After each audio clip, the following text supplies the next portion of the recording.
Everyone, एक बार फिर से आप सभी का मेरे एक नए वीडियो पे बहुत बहुत स्वागत है दोस्तों। आज के इस वीडियो में बात करने वाला हूँ Indian economic BA first year Indian economic में जो 2022 में एनुअल एग्जामिनेशन हुआ था दोस्तों। एनुअल एग्जामिनेशन हुआ था यानी कि वार्षिक पेपर जो हुआ था, तो उसमें किस किस टाइप के प्रश्न पूछे गए थे और वो प्रश्न कौन कौन से हैं, वो सारे के सारे प्रश्न मैं इस वीडियो में आपको दिखाने वाला हूँ। तो बाकायदा मैंने पीडीएफ ही लेके आया है इस वीडियो में। तो कौन सा पीडीएफ है, कैसा पीडीएफ है, किस किस टाइप के उसमें प्रश्न पूछे गए दोस्तों, सारा कुछ इन्फॉर्मेशन, सारा कुछ जानकारी, सारा कुछ प्रश्न का रिव्यू मैं यहाँ पे इस वीडियो में कराने वाला हूँ। दोस्तों आप सभी तो जानते हैं कि 2022 में जो एग्जाम हुआ था वो तो ऑनलाइन ही हुआ था, घर बैठ के एग्जाम दिलाए थे स्टूडेंट थे। तो उसमें बहुत सारे प्रश्न पूछे गए थे।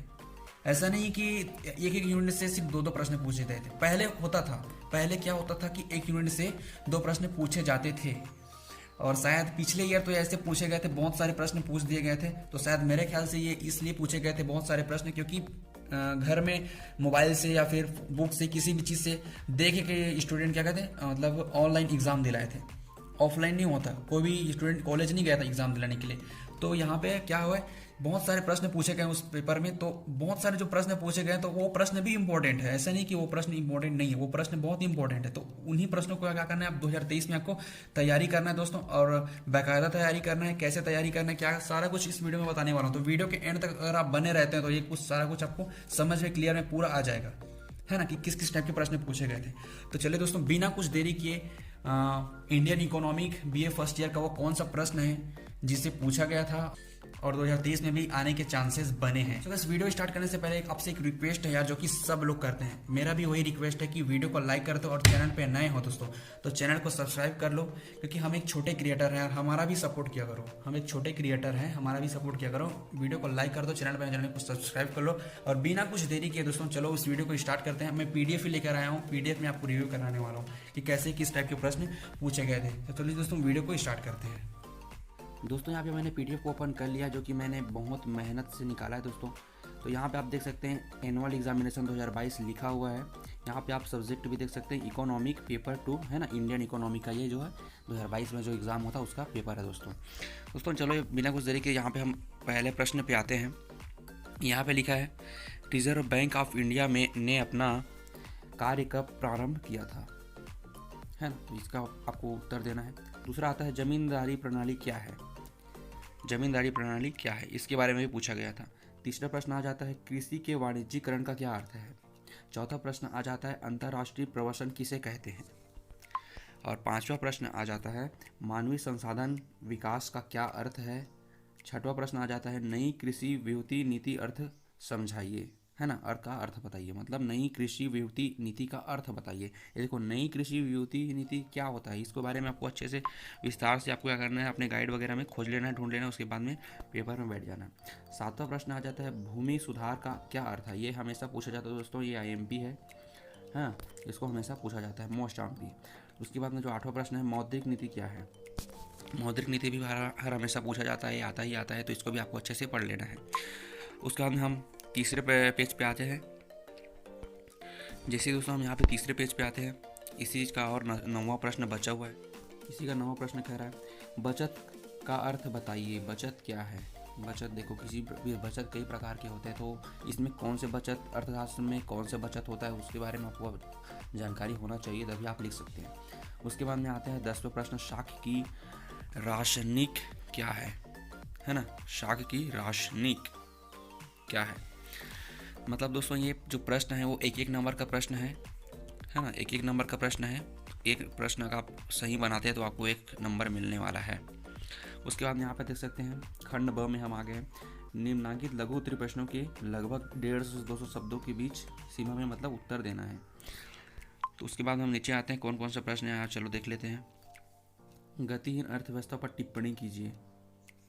गतिहीन अर्थव्यवस्था पर टिप्पणी करना है, या फिर अगर आपको नहीं पता तो आप यहाँ पे भारत में निजीकरण को भी समझा सकते हैं। दोनों में से एक आपको बनाना है।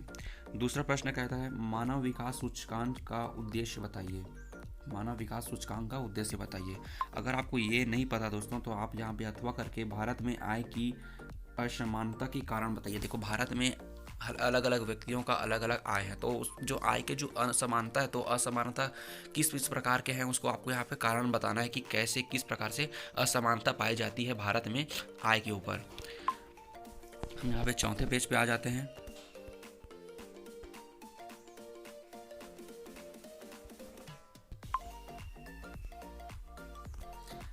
तीसरा नंबर का प्रश्न कह रहा है भारत की खनिज संसाधनों पर एक निबंध लिखिए, या फिर अथवा करके आप मुद्रा योजना के उद्देश्य को लिख सकते हैं। ये प्रश्न दोस्तों मतलब आया हुआ था 2022 में ऑनलाइन एग्जामिनेशन जब हुआ था, तो उम्मीद है कि ये प्रश्न बार बार पूछे जा सकते हैं, इस वर्ष भी आ सकते हैं, तो इसी के चांसेस को देखते हुए मैंने ये वीडियो आपके लिए बना के लाया हूँ दोस्तों। तो वीडियो को अगर पसंद आ गया तो वीडियो को लाइक कीजिए, और वीडियो अगर आपको पसंद नहीं आया तो वीडियो को आप डिसलाइक भी कर सकते हैं। देन अगर आप चैनल पे नए हैं दोस्तों, चैनल को सब्सक्राइब करके रख लीजिए, क्योंकि हर एक सब्जेक्ट का यहाँ पे आपको वीडियो मिलने वाला है इस मेरे चैनल पे जी। चौथा प्रश्न कहता है सार्वजनिक क्षेत्र के उपक्रम के उद्देश्य बताइए। सार्वजनिक क्षेत्र के उपक्रम के उद्देश्य यहाँ पे बताना है। अगर आपको ये नहीं पता दोस्तों, यहाँ पे अथवा करके भी दिया गया था, लघु एवं कुटीर उद्योग में अंतर बताइए। देखो बहुत ही अच्छा प्रश्न है। लघु एवं कुटीर उद्योग को आप सभी जानते हैं, जो छोटे छोटे उद्योग होते हैं जो घरेलू घर में करते हैं, उसे लघु एवं कुटीर उद्योग कहते हैं। तो उसमें लघु एवं कुटीर उद्योग जो है उसमें अंतर बताना है कि लघु और में क्या होता है और कुटीर में क्या होता है, तो दोनों में आपको अंतर स्पष्ट करना है। तो यहाँ पे पांचवा प्रश्न हम आ जाते हैं। वर्तमान में भारत के प्रमुख आयात तथा निर्यात बताइए। वर्तमान में भारत से क्या आ रहा है, भारत में क्या आ रहा है, भारत से क्या जा रहा है, जैसे कि पेट्रोल वगैरह आ रहा है ना। अब भारत से कोई भी फसल वगैरह भारत से जा रहा है, तो ये आयात और निर्यात को बताना है। अथवा करके पूछा गया है मुद्रा स्फीति को रोकने के उपाय बताइए। मुद्रा स्फीति क्या है, उसको रोकने के उपाय बताना है। यहाँ पे खंड स पे हम आ गए, सेक्शन सी पे आ गए। यहाँ पे कह रहा है निम्नांकित दीर्घ प्रश्नों के उत्तर लगभग 300 से 350 शब्द में दीजिए। मतलब हम यहाँ पे थोड़ा सा लंबा आंसर देंगे इस प्रश्न में, है ना दोस्तों। तो हम यहाँ पे चौथा अपना पेज नंबर कंप्लीट हो गया। हम यहाँ पे 5वें नंबर पेज में आ जाते हैं। कह रहा है ब्रिटिश शासन के कुटीर उद्योगों के पतन के कारण बताइए। अथवा में पूछा गया दोस्तों, इसी का अथवा में पूछा गया है भारत में योजना आयोग की आलोचनात्मक व्याख्या कीजिए। उसके बाद में जो दूसरा प्रश्न है वो कह रहा है भारत में जनसंख्या वृद्धि के एवं उनके प्रभाव की व्याख्या कीजिए। भारत में जनसंख्या वृद्धि के कारण एवं उनके प्रभाव की व्याख्या कीजिए। यहाँ पे अथवा करके पूछा गया है इसी चीज़ का, अगर आपको नहीं पता तो आप बना सकते हैं। भारत में गरीबी के कारण एवं गरीबी दूर करने के सुझाव, या तो आप अपने मन से भी लिख सकते हैं, अगर आपको कोई पढ़ने की कोई ज़रूरत नहीं है। भारत में देखो अब आमतौर पर ये चल रहा है, भारत में आजकल गरीबी हर एक क्षेत्र में गरीबी आपको नज़र आ रही है। तो भारत में गरीबी के कारण क्या कारण है जिसके कारण आज लोग गरीब से गरीब हैं, है ना, और अपनी आर्थिक स्थिति में सुधार नहीं कर पा रहे हैं, तो इसके बारे में आप सोच के भी आप लिख सकते हैं। उसके बाद में जो तीसरा प्रश्न है दोस्तों यहाँ पे आ जाता है। तीसरा प्रश्न भारतीय कृषि की मुख्य विशेषताओं की व्याख्या कीजिए, और इसी का अथवा पूछा गया है भारत में कृषि विपणन की कठिनाइयाँ क्या है। कृषि विपणन में सुधार के उपाय बताइए। भारत में कृषि विपणन की कठिनाइयाँ मतलब कृषि के कार्य में या कृषि में कौन कौन सी समस्याएं कठिनाइयाँ आता है, तो उसके सुधार को आपको बताना है कि किस तरह से उस कठिनाइयों से आपको मतलब आप उससे निपट सकते हैं। तो यहाँ पे कुछ इस प्रकार के प्रश्न पूछे गए दोस्तों। यहाँ पे हम पूरे 5 पेज हमने कंप्लीट कर लिए हैं, तो हम चलिए अब बिना कुछ देरी के 6वें पेज पे चले जाते हैं। यहाँ पे एक पेज और बचा हुआ है। जैसे दोस्तों हम 6वें पेज पे आते हैं, यहाँ पे चौथा नंबर का प्रश्न यहाँ पे पूछ रहा है वर्ष 1991 की औद्योगिक नीति की आलोचनात्मक व्याख्या कीजिए। वर्ष 2091 मतलब वर्ष 1991 में की जो औद्योगिक नीति थी, है ना, उसकी आलोचनात्मक व्याख्या करना है। यहाँ पे अथवा में भी पूछा गया, इसको भी आप बना सकते हैं। योजना काल में भारत के औद्योगिक विकास की विशेषताओं को स्पष्ट कीजिए।